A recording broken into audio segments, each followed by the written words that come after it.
구독자 여러분 안녕하십니까. 하와이의 피바가제입니다. 오늘은 10월 14일인데요 락다운이 풀리고 일상으로 돌아왔지만 아직도 거리는 조용하기만 하고요. 확진자가 오늘은 65명, 사망 4명으로 보도가 나왔습니다. 오늘은 혜성같이 나타나 바람처럼 사라진 100년 하와이 왕국에 대하여 말씀드리려 하는데요. 그 중심에 있었던 하와이 왕조의 개창자 카메하메아 1세 대왕의 역사의 한 페이지를 아주 조금 소개하려고 합니다. 그리고 현존하는 미국의 유일한 왕궁인 이올라니 왕궁으로 여러분을 모시려고 합니다. 다만 코로나 때문에 왕궁 안으로 들어갈 수가 없음을 미리 알려드리면서 외관을 보여드리도록 하겠습니다. 네, 훌라춤, 야자수, 해변과 수상 스포츠만으로 알려져 있는 하와이지만은 이곳 또한 많은 사람들이 오랫동안 자신들의 삶을 살아온 터전이라는 사실은 우리에게 쉽사리 와닿지 않는 이야기이기도 합니다. 하와이는 단지 1959년 미국의 50번째 주로 합병된 이후의 이야기만 존재하는 곳은 아니고요. 그 전에도 각 섬에 살고 있던 부족들이 있었고요. 부족들 간에 섬을 뺏고 뺏기는 치열한 싸움도 있었습니다. 야자수 아래에서 젊은 하와이안들의 아름다운 사랑의 이야기도 또 있었을 것입니다. 이러한 폴리네시안 특유의 체제는 유럽으로부터 새로운 문물이 들어오면서부터 변하기를 맞게 됩니다. 영국의 탐험가 제임스 쿡은 처음 하와이 제도에 발을 디디면서 이 섬들을 샌드위치 제도라고 했답니다. 이후 제임스 쿡은 하와이 거주민들과 교역을 시작하는데요. 이때 쿡이 만난 이들 중 한 명은 서양인들이 가지고 온 총과 또 바다 항해가 가능한 거대한 배들의 가치를 알아보고 놀라워했다고 합니다. 하와이 왕조의 개창자가 되는 카메하메아 1세의 이야기입니다. 네, 지금 카메하메아 대왕의 동상이 세워진 다운타운 킹 스트리트과 밀릴라니 스트리트 코너에 도착했습니다. 하와이 여러 부족장 중 한 명의 아들로 태어난 카메하메아는 가장 빠르게 서구 문물을 적극적으로 받아들일 수 있는 생각을 가진 소유자였습니다. 당시 빅아일랜드 최대 부족이었던 족장 알라파이의 공정에서 관료로 일하던 청년 카메하메아는 알라파이 사후 점차 자신의 정치적 영향력을 넓혀가며 다른 빅아일랜드 부족장들의 지지 속에 빅아일랜드 전체를 자신의 통제하에 넣으려는 야망을 품기 시작합니다. 당시 상업거래차 들어온 영국 선원들을 군사 고문으로 임명해서 전체적인 군사 조련을 맡깁니다.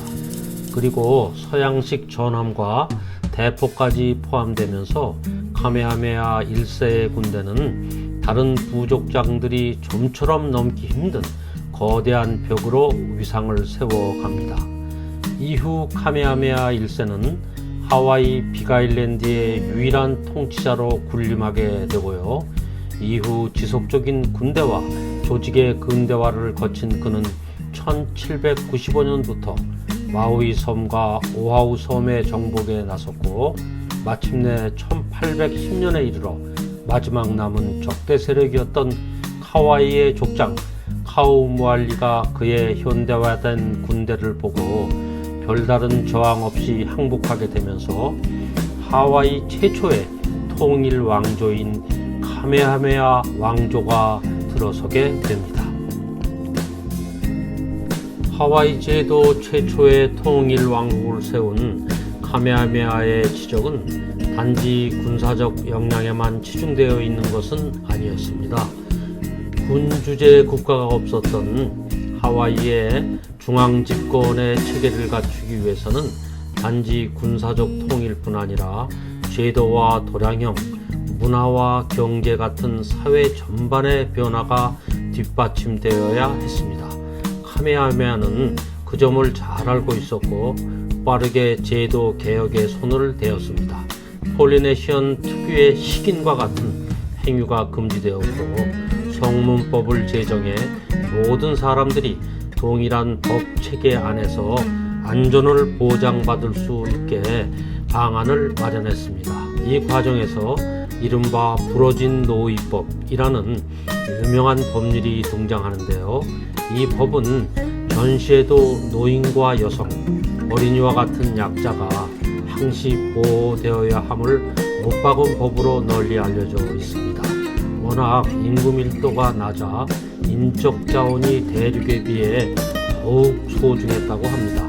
사람 귀한 줄 카메하메아는 알고 있었다는 이야기입니다.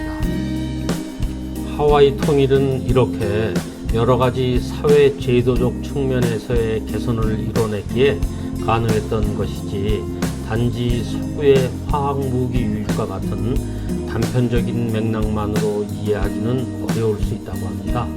그러나 뒤늦게 세워진 왕조는 그리 오래 가기는 어려웠습니다.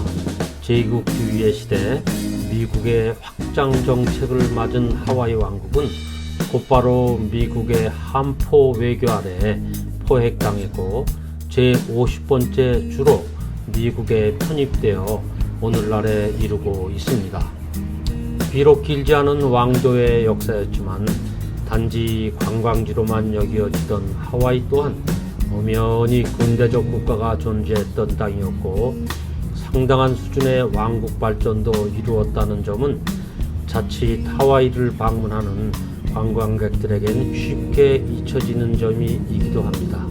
그래서 현존하는 하와이안들은 대왕 카메하메아를 잊지 않고 있는지도 모르겠습니다. 네, 카메하메아 대왕의 동상이 있는 위치에서 마주 보이는 곳에 있는 이올라니 궁전입니다. 길을 건너왔는데요. 이올라니 궁전은 1845년 카메하메아 왕조의 카메하메아 3세를 시작으로 동생인 칼라카우아가 세운 칼라카우아 왕조 때에 릴리우오 칼란이 여왕으로 끝나는 하와이 왕국 통치자들의 왕실이었습니다. 미국 하와이주 호놀룰루 시내에 의사당 지역구에 있습니다. 궁전 뒤편은 하와이 주정부 청사가 있고요. 또 궁전 좌측에는 호놀룰루 시청 건물이 위치하고 있습니다. 지금은 국가역사유적지원에 등재된 미국 국립역사유적지가 되어 있습니다.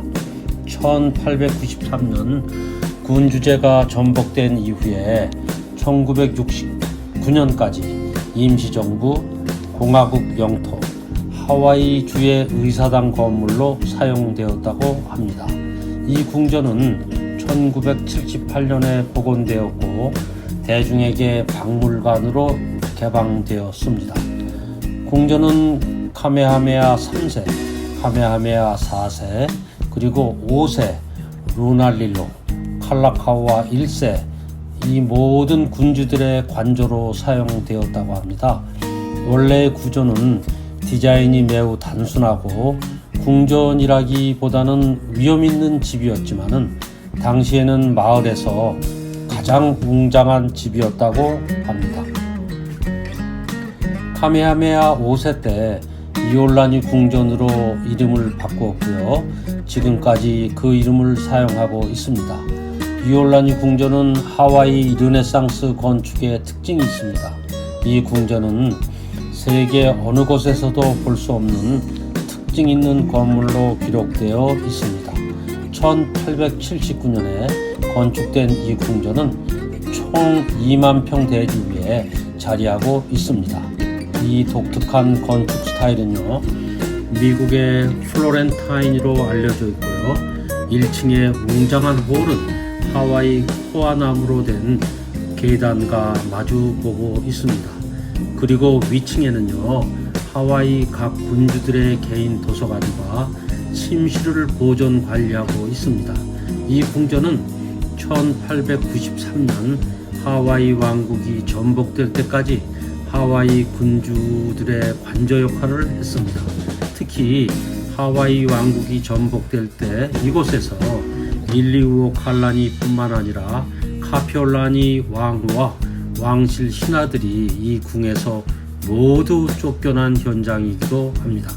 이올라니 궁전은 미국 땅에서 유일하게 보존되고 있는 왕족들의 공식적인 거주지, 그리고 오늘까지 왕궁으로 온전히 보존되고 있습니다.